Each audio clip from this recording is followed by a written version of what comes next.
Halo sobat semuanya, kembali lagi di Nonton Sejenak. Pada episode kali ini, Mimin akan membawakan alur film menarik juga menegangkan nih sob, serta sebuah plot twistnya yang sulit untuk kita tebak. Film ini berjudul No Exit tahun 2022.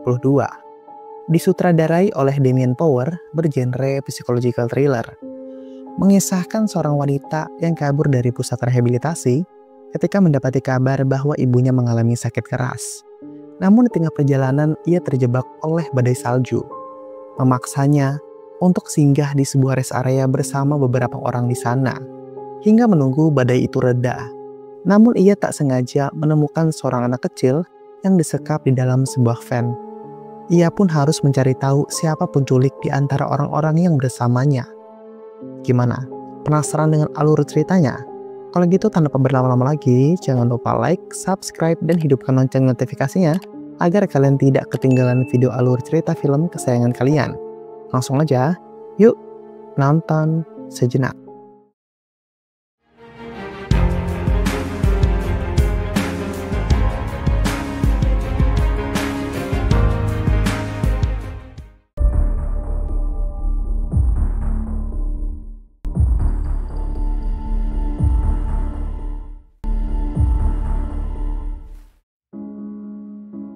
Di sebuah pusat rehabilitasi, Dr. Bill tengah melakukan sesi sharing bersama beberapa pasien pecandu lainnya. Salah satu pasiennya bernama Darby. Sesi itu dimaksudkan agar beban-beban yang mereka pikul hingga membuat mereka menjadi pecandu dapat terlepas. Namun hal itu berbeda dengan Darby. Ia seolah-olah tidak terpengaruh dengan setiap metode yang ada di tempat itu. Entah beban seperti apa yang sebenarnya ia pikul. Di tengah-tengah sesi, salah satu perawat memanggilnya karena sebuah panggilan darurat. Ia mendapati kabar kalau ibunya masuk rumah sakit di Salt Lake disebabkan oleh aneurisma otak, membuat ibunya harus menjalani operasi darurat malam nanti. Saat ini adiknya Devon yang terus mendampingi ibunya, memaksa Darby untuk menghubungi adiknya itu. Darby ingin melakukan panggilan ke rumah sakit, namun dokter dan perawat tak mengizinkannya, membuat Darby merasa sangat kesal. Malam harinya diam-diam ia mendatangi pasien lain bernama Jet, berniat meminjam ponsel miliknya. Bergegas ia pun menghubungi adiknya Devon, namun sayangnya ia tak mendapatkan sambutan hangat darinya. Atas perbuatannya hingga ia direhabilitasi membuat Devon kecewa, berharap ia tak perlu repot-repot untuk pergi ke rumah sakit. Lalu telepon pun dimatikan. Tak habis akal, perlahan namun pasti Darby mencoba menyelinap ke gudang untuk mengambil beberapa perkakas juga gergaji besi. Lalu setelahnya berlari dengan sangat cepat keluar dari sana. Menggunakan gergaji besi, Darby membobol salah satu mobil yang terparkir. Alarm berbunyi dengan kencang. Menggunakan perkakas yang ia bawa, Darby menghidupkan mobil lalu pergi secepat mungkin. Perjalanan jauh ia tempuh sejauh 800 mil menuju rumah sakit. Malam itu salju turun begitu cepat. Darby menepi sejenak di tengah hujan salju. Sebuah pesan dari Devon pun masuk, memaksa Darby untuk tidak pergi menemui ibunya. Darby mengambil serbuk-serbuk terlarang dari kantong, lalu menatapnya. Sebuah serbuk yang telah menghancurkan hubungan Darby bersama keluarganya.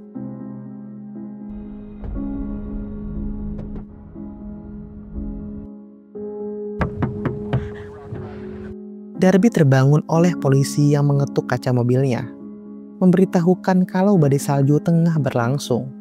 Polisi itu meminta Darby kembali atau ia harus pergi menuju rest area berjarak 100 meter darinya. Darby memilih pergi menuju rest area lalu meninggalkan polisi itu. Rest area itu merupakan milik Departemen Kehutanan setempat. Beberapa orang juga bernasib sama dengannya. Sayangnya fasilitas internet belum tersedia di rest area itu, mengharuskan Darby kembali keluar berharap mendapatkan sinyal untuk mengetahui kabar ibunya saat ini. Di tengah pencariannya, Darby mendengar suara teriakan seseorang. Suara itu nampak bersumber dari sebuah mobil van. Ketika ia mengusap kaca belakang mobil, benar saja, terdapat seorang anak kecil yang disekap di mobil itu.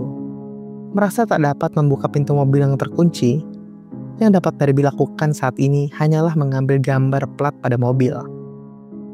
Darby kembali masuk menuju mobilnya, menelpon 911, namun tak bisa. Tak ada cara lain, ia harus menyelamatkan anak itu dengan tangannya sendiri. Mengambil gergaji besi, lalu menyimpannya. Yang dapat Darby ketahui pasti, salah satu dari mereka adalah pelaku di balik pencurian seorang anak kecil. Darby kembali duduk mencoba bersikap tenang. Para pengunjung itu pun kini mulai berbincang.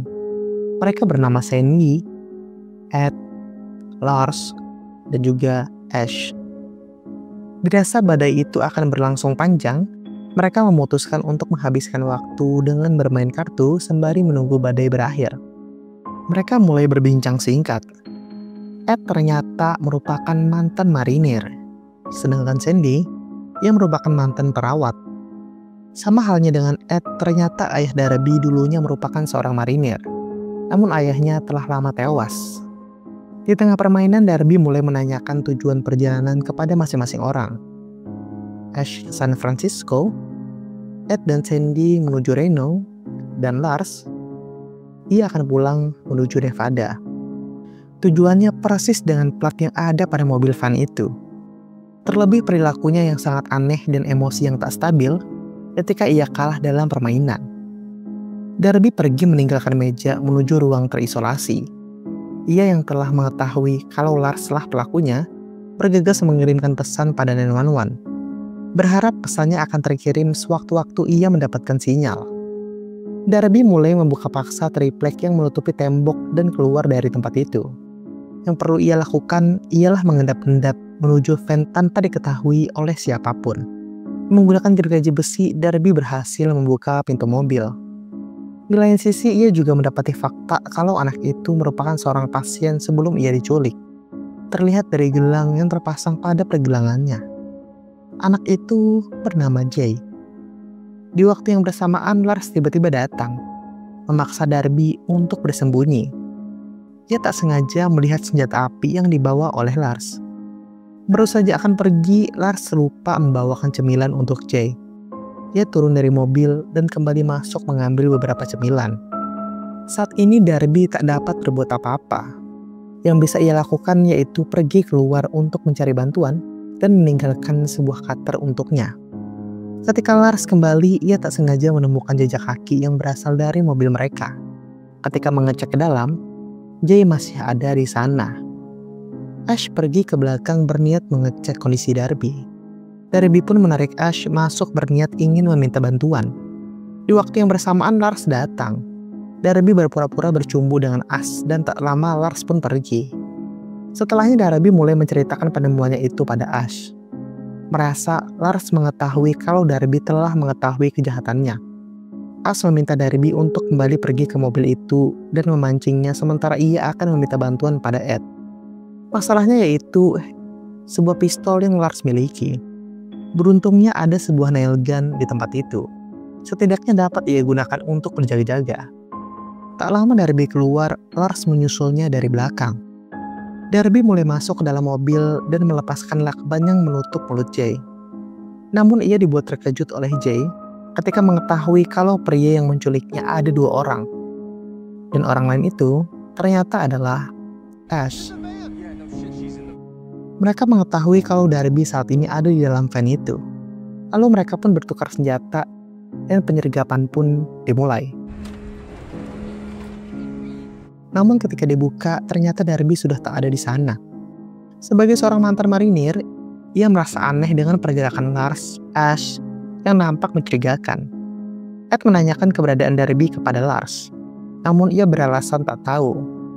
Ed pun beranjak dari duduknya dan pergi keluar mencari Darby. Namun tak juga menemukannya. Ed juga sempat mengecek van milik Lars dan Ash, namun sayangnya Jay justru tak bersuara. Dari jauh Ed menginstruksikan kepada Sandy untuk mengecek di dalam kabin itu. Tujuan Darby saat ini yaitu kembali masuk ke dalam lalu meminta bantuan pada Ed. Namun sayangnya Ash tiba lebih dulu menghentikannya. Ash mulai mengecek ponsel milik Darby dan menemukan pesan bantuan yang belum terkirim. Ash terus menginterogasi Darby, menanyakan background dan masa lalu yang ia miliki. hingga penyebab kematian ayahnya yang ternyata diakibatkan oleh bunuh diri. Namun setiap pertanyaan dan pengakuan itu menyayat perasaan Darby semakin dalam. Tak lama Sandy datang menghampiri mereka. Sebelum pergi, Ash mengancam Darby untuk tidak melakukan hal yang bodoh. Setelahnya, Sandy pun mulai menanyakan apa yang sebenarnya terjadi.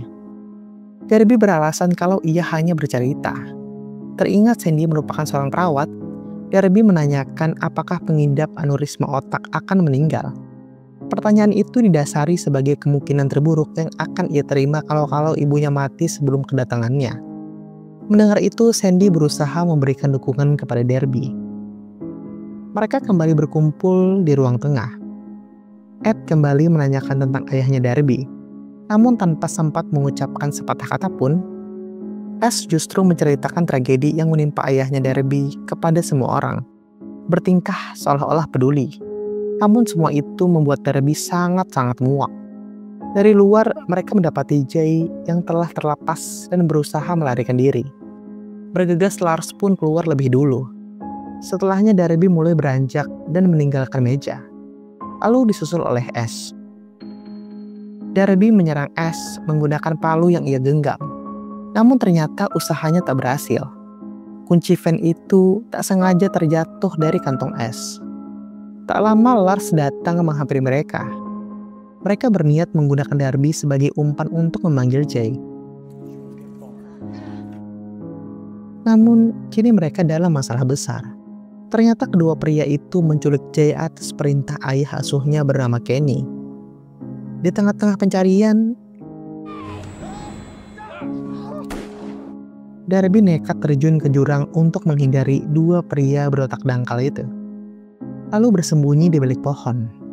Suara tembakan itu ternyata terdengar oleh Ed dan Sandy.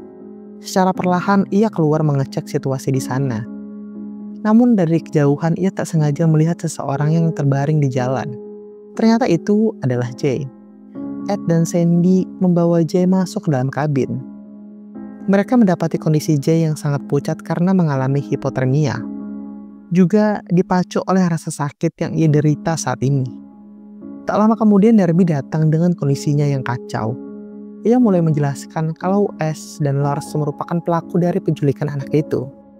Ash dan Lars terlambat menyusul Darby. Yang dapat dilakukan hanyalah berteriak dari luar memaksa mereka menyerahkan anak itu. Ed dan Darby mulai menahan pintu-pintu itu dengan kursi lalu menutup horden guna mengulur waktu. Ketika Ash dan Lars berniat menerobos masuk, Ed berteriak dan mengancam akan menembak mereka jika mereka melangkah masuk. Walaupun itu semua hanyalah sebuah gertakan, setidaknya berhasil membuat mereka mundur dan ragu. Teringat dengan kondisi Jay saat ini, Ash memaksa mereka untuk menyerahkan Jay, karena kondisinya saat ini sedang sakit dan hanya merekalah yang memiliki obatnya. Menyinggung tentang kode etik kepada Sandy yang merupakan seorang perawat, membuat Sandy goyah dan menyarankan untuk menyerahkan Jay kepada mereka. Sayangnya saran itu mendapat penolakan keras oleh Darby dan Ed. Beruntungnya, kunci van itu ada pada Darby ketika tak sengaja terjatuh sebelumnya.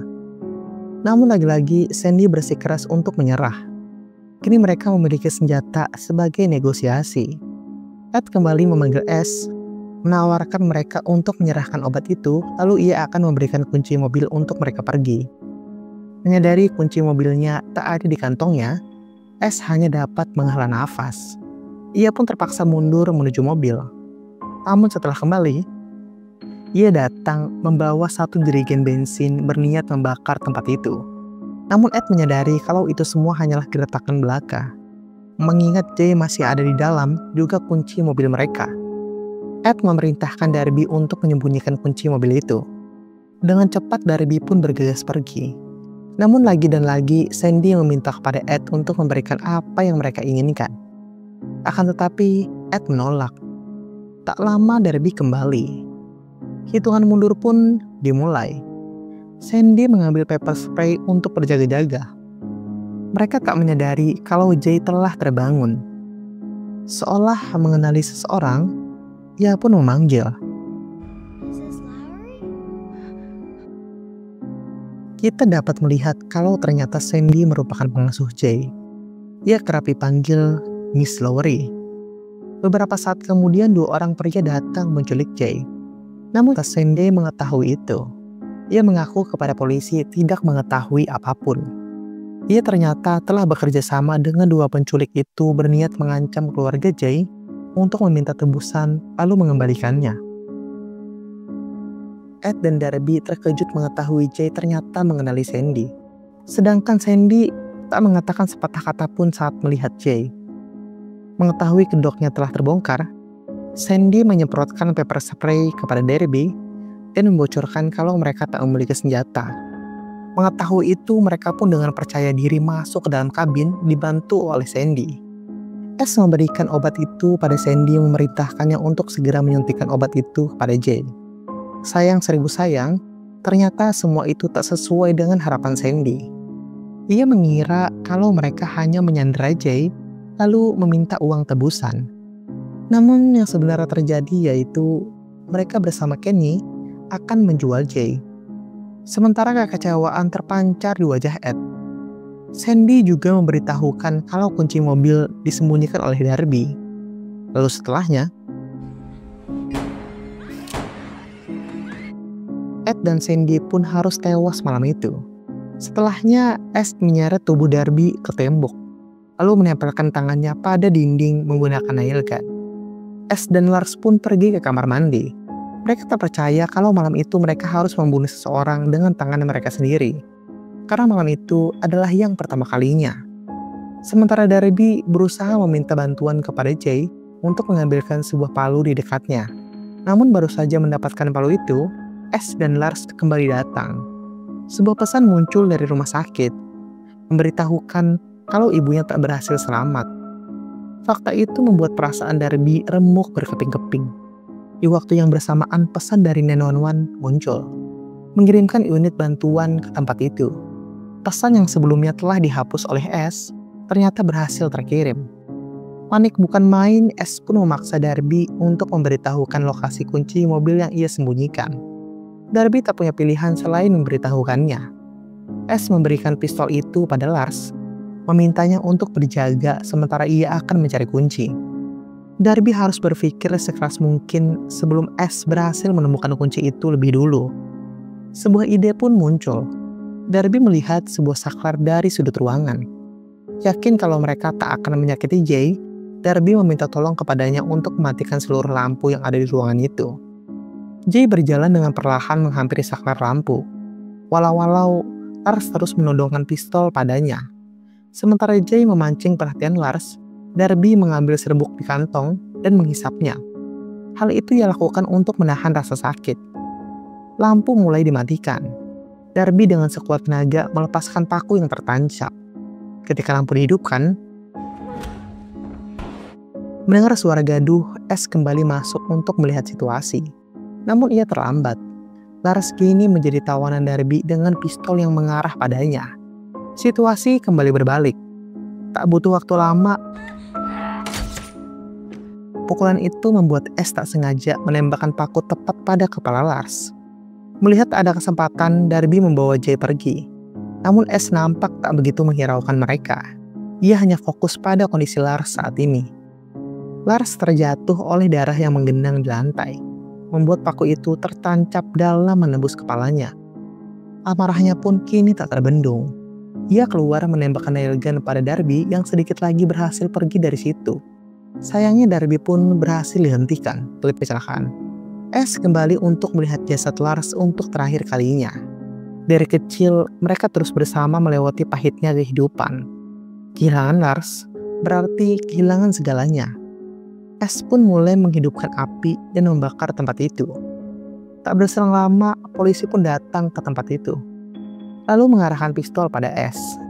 Darby yang berhasil bangkit dengan cepat menembak kaki Lars, berniat untuk menghentikan pergerakannya. Namun sayangnya tembakan itu disalahartikan oleh polisi, yang membuatnya. Namun keputusan itu akan menjadi kesalahan terbesar bagi polisi itu. Kini tak ada lagi yang dapat menghalangi S. Kematian Lars membuatnya gelap mata. Menggunakan pistol yang erat di genggamannya, S todongkan pada Darby yang sudah tak berdaya. Harapannya untuk dapat bertemu ibunya untuk terakhir kali mungkin telah pupus. Namun, kesempatan untuk hidup